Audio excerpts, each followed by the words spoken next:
আল্লাহু আকবার, আল্লাহু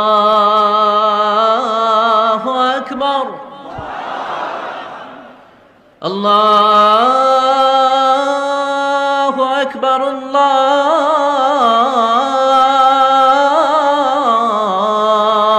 আকবার। আচ্ছা, এটা মনে হয় অনেক প্রিয় বোনদের প্রশ্ন যে স্বামী আমাকে সম্মান করে না, what kind of action that I can take for my self and how can I control my self. দেখুন আমার প্রিয় বোন, স্বামী আপনাকে সম্মান করে না মানেই যে আপনি কোনো সম্মানিত ব্যক্তি নন তা কিন্তু নয়। কারণ কোরআনে আল্লাহ তাআলা বলেছেন, ওয়ালাকাদ কাররামনা বানি আদম, I have dignified the status of sons of Adam. প্রত্যেকটা আদম সন্তানকে আল্লাহ তাআলা সম্মান দিয়েছেন। কেউ আপনাকে গালি দিয়েছে মানেই যে আপনার কোনো সম্মান নাই, আপনার স্বামী আপনাকে অসম্মান করেছে বলে আপনার কোনো সম্মান নাই, the matter is not like that. বরং আপনার স্বামী আপনার মূল্য বোঝে নাই, ওইটা ওর ব্যর্থতা। আপনার স্বামী আপনাকে যথাযথ মূল্যায়ন করতে পারে না, ওটা ওর ব্যর্থতা, ওইটা আপনার ব্যর্থতা নয়।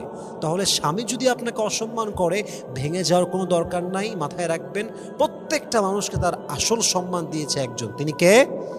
2 নম্বর পয়েন্টটা হচ্ছে, দেখেন স্বামী যদি আপনাকে অসম্মান করে, নিজের কষ্টের কথা স্বামীর কাছে না বলে আল্লাহর কাছে বলেন, এটা সবচেয়ে উত্তম হয়। একে স্বামী আপনাকে গালি দিচ্ছে, স্বামী আপনাকে কটূক্তি করছে, স্বামী আপনাকে জুলুম করছে, আপনার স্বামী আপনাকে অসম্মান করছে, আবার আপনি ওই কষ্টের কথা ওকে গিয়ে বলছেন। I mean how funny it is. যদি সে আপনার কষ্ট বুঝতোই তাহলে আপনাকে পেইন দিত কেন, আপনাকে অসম্মান করতো কেন? That's a question. তো যেহেতু আপনার স্বামী আপনাকে প্রচুর কষ্ট দেয়, অসম্মান করে, আপনি হাজব্যান্ডকে নয়, যা বলবেন তাহাজ্জুদের জায়নামাজে, এবং যা বলবেন আল্লাহর কাছে সেজদায় লুটিয়ে বলবেন, দোয়ার মাধ্যমে বলবেন। হতে পারে আপনার স্বামীকে হেদায়েত করতে পারে একজন, তিনি কে? 3 নাম্বার কথা আমি আমার প্রিয় বোনকে বলবো যে, প্রিয় বোন দেখেন, আপনার স্বামী যদি আপনাকে অসম্মান করে, আমার মনে হয় না যে আপনার স্বামীকে আপনি অসম্মান করবেন। এটা আমার মনে হয় না। আমার মনে হয় যে আপনার অসম্মান করা উচিত হবে না। আমার মনে হয় যে আপনার উচিত, আপনার স্বামী যত রুডলি বিহেভ করবে আপনি তত সফটলি বিহেভ করবেন। আপনার স্বামী যত রেগে কথা বলবে আপনি তত মায়া করে কথা বলবেন। আপনার স্বামী যতটা চাপ দিয়ে কথা বলবে আপনি ততটা নরম হয়ে মৃদু হাসি দিয়ে কথা বলবেন।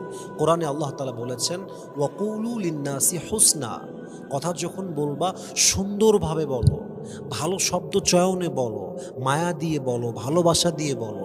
হতে পারে আপনার কথাটা এত সুন্দর হতে পারে যে আপনার কথার দ্বারা আপনার শত্রুও কিন্তু আপনার বন্ধু হতে পারে। ঠিক কিনা বলেন সবাই আপনারা? এটা হতে পারে কিন্তু। অতএব আমাদের উচিত, আমাদের যাদের বোনদের স্বামীরা সম্মান করে না, স্বামীকে আপনারা অসম্মান করতে যাবেন না। সে যেমন আপনিও তেমন, সংসার কিন্তু খুব বেশি দিন টিকবে না। সে গরম, আপনি নরম হবেন। সে রেগে গেছে, আপনি শান্ত থাকবেন। যত সুন্দর করে কথা বলতে পারবেন, যত ধৈর্য ধারণ করতে পারবেন, আপনার স্বামী আপনাকে অসম্মান করছে, রাগ দেখাচ্ছে, চাপ দিচ্ছে, but still you are calm down, আপনি খুব শান্তভাবে বসে আছেন, স্পেস দিচ্ছেন, সময় নিচ্ছেন, শান্ত মেজাজে আছেন, আল্লাহর কাছে দোয়া করছেন, স্বামীকে মেনটেন করার you are trying your best, আপনি সর্বোচ্চ এফোর্ট দিচ্ছেন। হতে পারে কোনো না কোনো সময়ে আপনার স্বামীর মন পাল্টাবে, আপনার স্বামীর ভালোবাসা পাল্টাবে, আপনার স্বামীর কথা বলার ধরন পাল্টাবে। হতে পারে আল্লাহ তাআলা আপনার স্বামীর হৃদয়ে আপনার জন্য আকাশচুম্বী সম্মান দিয়ে দিবে। আল্লাহ প্রত্যেকটা মা বোনকে বোঝার তৌফিক দান করে। পরে সবাই আমিন।